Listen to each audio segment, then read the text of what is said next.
संबंधाची निष्ठा आमची या पद्धतीची आहे। म्हणून तर गेली 32 वर्षापासून आम्ही त्यांचे पाईक आणि दात झालो आणि आज हे सगळे या ठिकाणी या पंचक्रोशीतील गावातील भगवत भक्त भगवंताचे दास आणि उपासक आज कृष्ण सख्याची कृतज्ञता व्यक्त करतात की प्रभू तुम्ही गीतेला जन्म दिला आणि आम्हाला जीवन जगण्याची गुरु किल्ली आणि जीवनातली सूत्रांजली तुम्ही दिली। एक अमृताची मेजवानी आम्हाला दिली। गीता ही तारक आहे, भगवंताच्या मुखातून निघालेले महाराज बीज मंत्र आहे आणि याच बीज मंत्राने जीवनाचा उद्धार होतो। म्हणून आज गीता जयंतीच्या पवित्र पर्वणीला कृष्ण सख्याच्या चरणी नतमस्तक होऊन साधू संतांनी आम्हाला गीता जाणवून देण्यासाठी केलेले प्रयत्न आणि जीवन जगण्याचं सांगितलेलं सूत्र आचरणात आणून साधू संतांच्या समोर आम्हाला ही कृतज्ञता व्यक्त करायची की तुम्ही आम्हाला माणूस बनवलं, नाहीतर सैतानातून आमच्यात काय बदल राहिला असता। आज हे तत्व आम्हाला अंगीकारायला मिळालं। माणसातला माणूस जीवनामध्ये, म्हणून वाईट खाऊ नका, वाईट पिऊ नका, वाईट संगतीत जाऊ नका महाराज, योग्य ट्रॅकला जीवन जगा। म्हणून ही दुर्बुद्धी आपल्याला वेगवेगळ्या ठिकाणी नेते।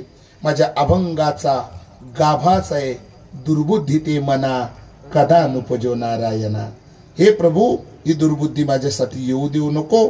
आणि आज अनेकांच्या अंतकरणामध्ये त्या दुर्बुद्धीनं वास केला आणि ज्या दिवशी दुर्बुद्धी अंतकरणामध्ये वास करते त्या दिवशी कलह निर्माण होतो। कलह रामाच्या राज्यात कुठल्याही प्रकारची उणीव नव्हती, पण मंथरा नावाची दुर्बुद्धी सुचली जी कौशल्य रामावर प्रेम करत नव्हती, इतकी कैकेयी रामावर प्रेम करत होती।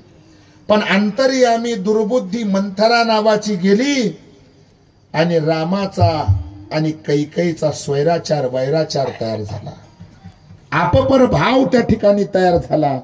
महाराज म्हणतात दुर्बुद्धीनं कुणाचं चांगलं केलं नाही।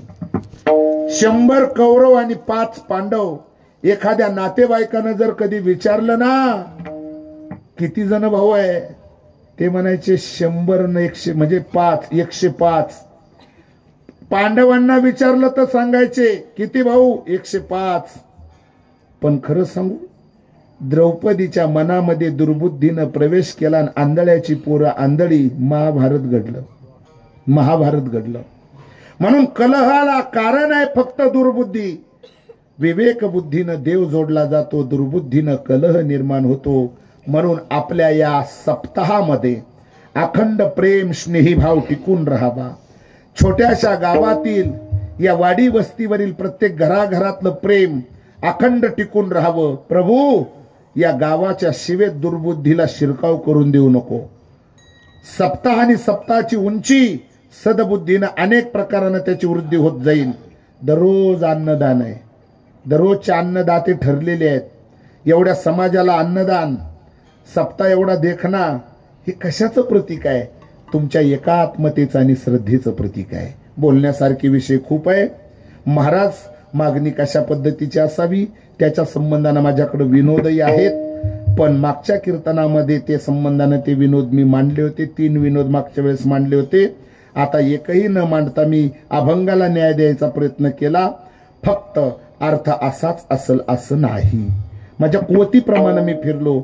जे योग्य असेल ते आपल्या सर्वांचं श्रद्धास्थान या गावात माझे अनेक गुरुबंधू आहेत आणि आमच्या सगळ्यांचं श्रद्धास्थान महान तपोनिधी 12 वर्षे गाईच्या 4 तोळे दुधावर गोदावरीच्या तप पवित्र तटामध्ये सिद्धेश्वराच्या आशीर्वादातून ज्या महात्म्यानं तपसाधना केली ते श्री श्री 1008 महामंडलेश्वर दत्तात्रय राजरत्न महाराज आचार्य महंत स्वामी शिवानंद गिरीजी महाराज